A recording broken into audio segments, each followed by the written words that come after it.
Hey folks, Dave here, and I like knives. Here to talk to you today about the Kershaw Westin. This is an assisted opening knife from Kershaw with a blade of a little bit less than 3.5 inches, a handle length of a little bit less than 4.5, a blade width of about 1/10 of an inch, and a weight of 4 ounces. Little bit of a hollow grind and a spear point. This is a very interesting knife for me for reasons we're going to get into, but first, size comparison. Starting out, we have it sitting next to the Rat 1 and the Rat 2, so you can see that it's about a little bit smaller than the Rat 2. Similar blade lengths, but smaller overall handle size. And here next to the Endura, Spyderco Endura and Spyderco Delica, so you can see that once again, it is in that intermediate spot where perhaps an Endella, perhaps even blacked out waved in K390 would go, as it has a little bit less blade length than the Endura and noticeably less handle. And here with the Spyderco Pilla Military 2 and Para 3, once again, it is about that PM2 size with a similar overall blade length, including the finger choil, and a little bit smaller of a handle. Here beside the Griptilian and the mini grip, so you can see that once again it is actually a little bit bigger than that full-size, don't grab the blade, full-size Griptilian with about the same amount of handle length. Wrapping it up, an interesting comparison that I thought was maybe not necessarily appropriate, but the closest comparison out of what I have available on hand.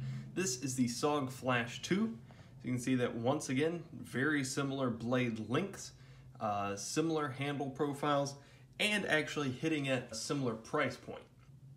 Now this budget piece has a lot of gold, a little bit of garbage too. Let's start out with the good. Specifically, the design. This thing is cool. In my spleen video, I talked about how Kershaw has so many knives that are fairly boring in their all looking relatively the same, having similar size and finish, specifically the black wash in that example. But the Kershaw Westin in Kershaw's catalog stands fairly unique. It looks like a knife as far as the rest of the world is concerned, but specifically with Kershaw's budget stuff, there's not really anything that looks quite like this. Not with this much design in the handle ground into the G10 or FRN, I forgot to write, it'll be down here. But with the slender spear point, it's not the most unique thing. But as far as looking at budget Kershaw specifically, this is not a part of the mindless horde, shall we say. And once again, doing what Kershaw does best, this is a design by Les George, who has designed, go ahead and show my working. This is a Les George design, who has designed, actually did design both, I'm leaning away from camera, actually did design both the spleen and the Pico. Forgot about that. As well as a thousand other zero tolerance and Kershaw models. So Les George does a lot of good work with that company. As far as Kershaw goes, this is one of my favorites that I know about by him. The price, as I've mentioned, is about $20. It's discontinued now, so prices are what they are and they last as long as they last. But this I purchased from a big box store for around $20, just a little bit north of. And for that price, a long time when I was a kid, I had my price, I'm never gonna buy a knife that's more than $20. And I did buy several that were less than, and $5 extra if I jump up to this, there's a noticeable difference. Maybe I'll go into that part of my collection one day. So as far as the value goes, I mean, it's going to be roughly the same price as the Kershaw Pico, but you're getting a lot more blade for it. It's considerably longer. About 1/2 inch, 1/4 inch. Yeah, Also going in with the lock bar access. This is an assisted opening flipper frame lock, as are going to be so many models in this price range. But here specifically, good access to the lock bar. Get your thumb in there. Good things. I like that. Always good to see. Couple of my favorite things here are the fact that even though this is a budget model, this is not something that Kershaw skimped out on. They didn't, I complained about the handles of the Pico being completely boring and like, what are you even doing? Why try? Kershaw Westin does not suffer from that. It's in the small details that really sets this thing apart from, a lot of other stuff. Talking specifically in the grind of the handle, there's texture there. There's cutouts, there's design, there's interest. The design of the pivot collar. They could have just gone with, a normal, there's a Kershaw Blur. The M4 one, it did come in, actually the day that I filmed that video. Could have just gone with a boring pivot collar, but they didn't. It's their normal collar for, we want to make things not terribly boring, but it works, right? Back here on the back spacer, something that I make a big deal of a lot because I like it, and I like to see just the bare minimum little bit of work. And what I especially like to see is that right there being a lanyard hole. So there is no pocket clip being treated like a second-class citizen here, as it is on, say, this Benchmade Stimulus. Pocket clip bows down to the lanyard hole. Here, when you add it into the design, it just makes it look so much cleaner and smoother, and still gives you full functionality, but also lets you do anything that you need to with the pocket clip, which I love to see. That's an incredible design, which means that Kershaw, you really can get away with doing that more often. If you did it on this for $20 plus everything else, then you've got no excuse for not doing it here, and most everywhere, right? It's a good point of design. If you want it, it's there. If you don't, it isn't. It's fantastic. Sticking on carry for a second, this thing is so desperately slender in the pocket. That's a meaningful dimension that I should have measured out. We're looking at 1.25 inches, maybe, at its widest point. Yeah, near about 1.25 inches. So this thing is going to be, well, compared against George's other model, it's going to be so much thinner than that. Let's compare it against a Rat, which is similarly sized. It's actually going to be a little bit thinner than the Rat. Put it up against a Delica, kind of king of this realm, and it's thinner than the Delica.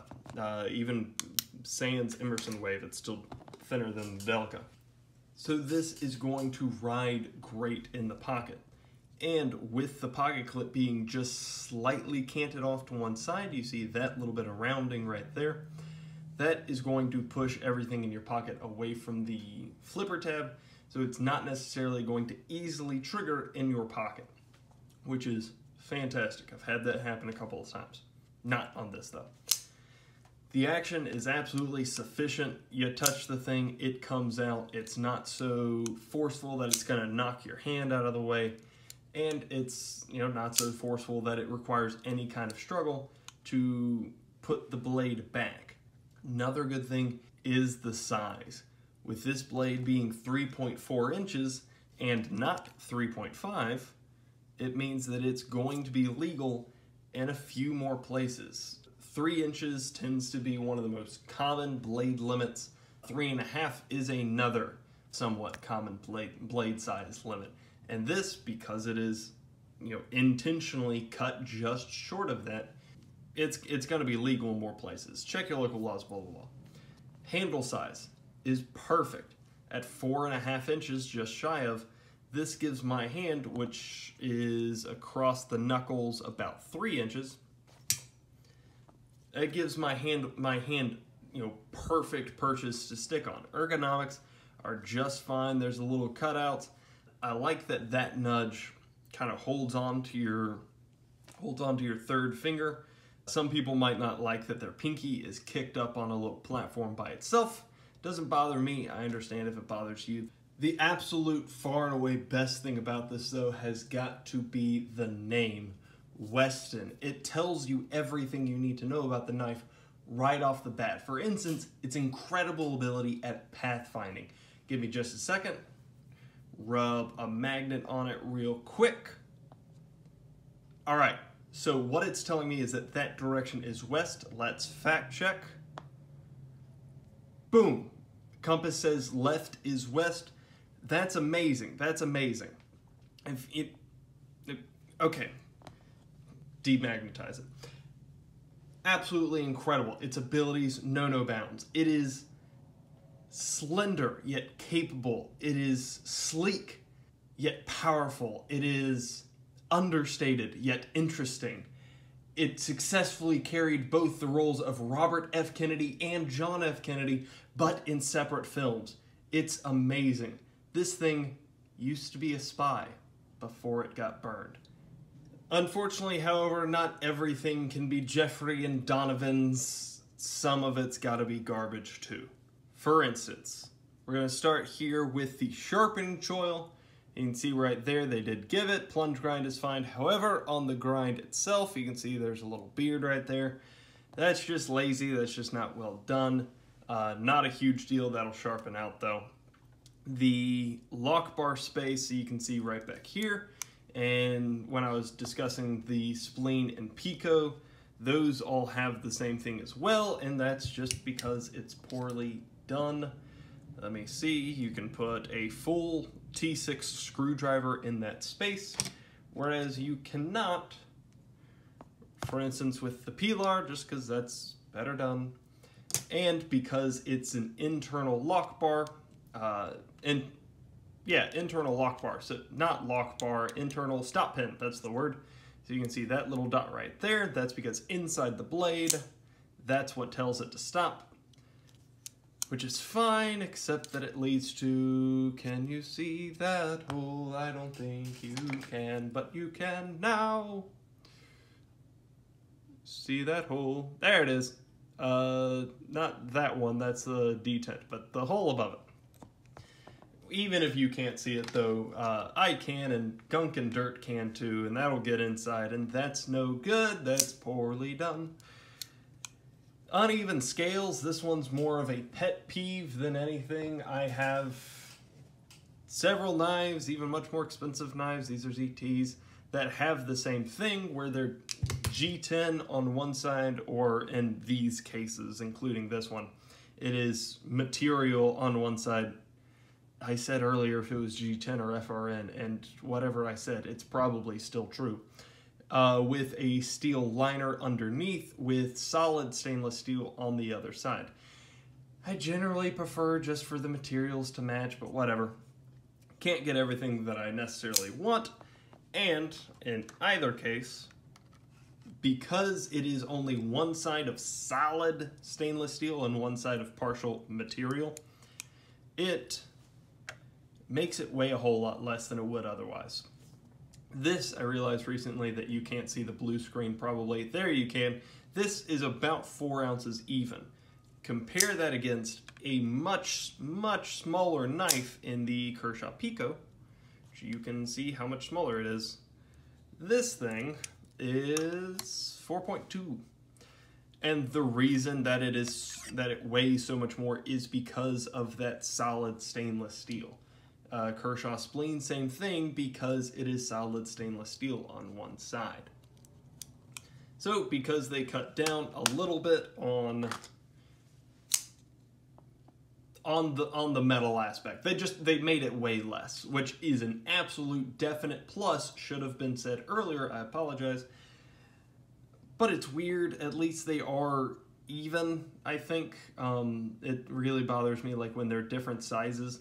But this is fine. Like OTFs are different sizes on either side, and that messes with me. The biggest thing, and oh, I forgot to add actually another plus. That right there, it has, this is a Les George design, but it has hinder or bat ears, which I'm sure other people do it too. I'm just most familiar with it on Hinderer knives or Hinderer designs. These bat ears on this ZT 550 is for the external stop pin because that's what the thumb stud is. So it catches there and stops.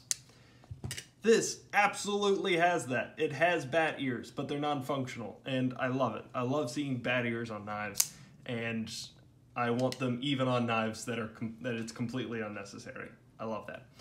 The biggest thing for this is that right there. This, in case you haven't noticed, because I've fussed about it in a multitude of videos, is not the original pocket clip. This one is. And this pocket clip sucks. Not least of which because it has terrible screws and they're very soft and Loctite and yada yada. But this is my original Westin. This is the one that I had first. And I loved it so much that when I screwed this up because it was poorly made, I went and got another one. But you can see here on that pocket clip, that's just pathetic. There is absolutely nothing that can get into that pocket space. What is going, and they're flat top screws. So good job, Kershaw, on doing the absolute bare minimum. If you don't do flat-headed screws on a fold-over pocket clip, you're bad, and you should stop doing what you're doing. They did do flat top screws, but they also, like, Kershaw has good pocket clips. I like the spoon end, but you've got good pocket clips. Just make a good pocket clip. They didn't here. And because they banked so hard on using their customers using this pocket clip to carry it, which it has a decent carry profile as is, you know, it carries decently deep. But when you replace it with a decent pocket clip, for instance, this one could fit because the holes are the same size. And I actually probably will switch those pocket clips. But right now I have it on an old Kershaw Dividend pocket clip. And that's not a fold over, and it really points out how terribly placed these holes are. Even though the lanyard hole is still out of the way and not directly forcing the pocket clip to compromise, because of that screw placement, it still is. This could have, based on a layman's understanding who has never actually built the thing ever in his life, this screw could have been moved somewhere else. You know, maybe the lanyard space needs to come down here so the screw can go more in the corner, so the pocket clip can come more in this corner. Something to that effect. Anything, really, aside from this. This, having this pocket clip on it, allows it to actually get in your pocket, which is a step forward based on the previous design. However, it's still so very, very high, and I hate it. I hate it. Which is why I probably will end up switching the clips to this one. Because that is a good clip. It's a well-made clip. It shouldn't be difficult, but apparently it is. It's a good clip.